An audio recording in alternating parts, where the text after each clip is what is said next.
Hola mis genios, ¿cómo están? Nos encontramos en el 1021 acá en Egipto. Hoy tendremos el placer de conocer a Alhazen, el padre de la óptica. Pero, ¿qué es la óptica?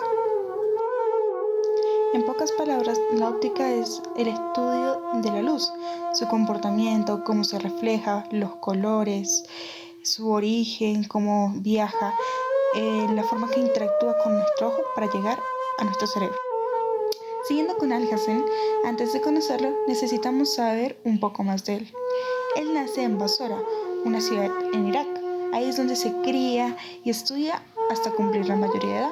De ahí decide probar suerte e irse al Cairo, lo que conocemos como la capital de Egipto.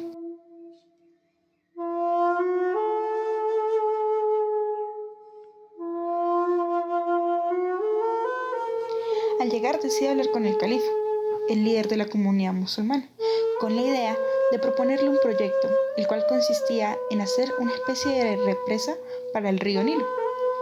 Ya hecho todo esto, él recién conoce el río Nilo y se da cuenta que su proyecto no puede ser. No tenía la tecnología ni los materiales necesarios ni el conocimiento para poder realizar dicho proyecto.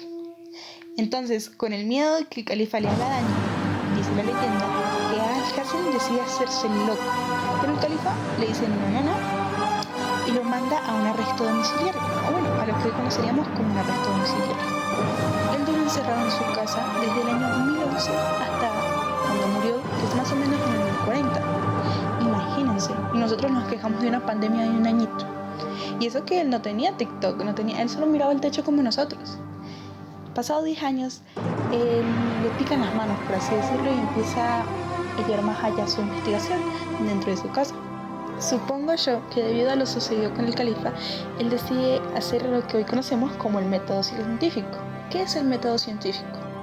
El método científico es un proceso riguroso, el cual consiste en comprobar un experimento, un concepto científico. Este basa en observar, pensar, en hacer una hipótesis, en resolver o hacer un experimento para validar la hipótesis, en analizar los resultados y en dar conclusión. Acuérdense porque a partir de hoy lo van a necesitar casi siempre. Alhazen en todo este tiempo decide escribir un libro sobre todo lo que conocía o descubrió de la óptica, debido a que él se había dedicado a ver el comportamiento de la luz y a ver el funcionamiento del ojo del ser humano.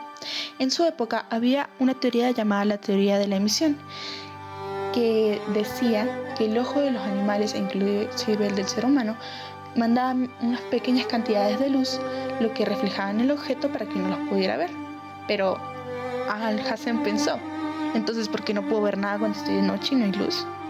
Entonces decide dar la teoría de que la luz natural, o sea la luz del sol, choca en los objetos y la recibe el ojo del ser humano o del animal, y el ojo capta esa información y se la manda al cerebro, dando lo que vemos como una imagen. Pues él tenía razón. Ahí descubre varias cosas. Uno, que la luz viaja siempre en línea recta. Dos, los fenómenos de la luz, los cuales son la reflexión y la refracción. La reflexión es cuando la luz choca sobre un objeto y se devuelve, por ejemplo, por un espejo, que la luz cambia de lado.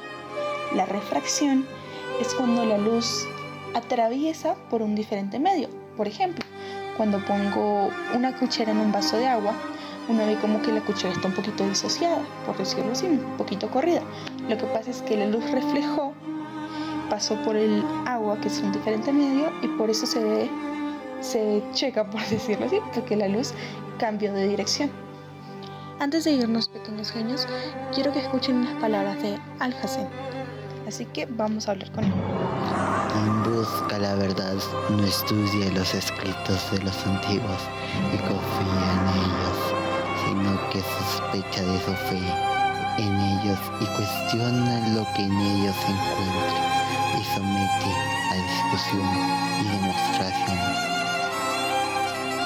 Dicho eso, ya podemos cambiar de época.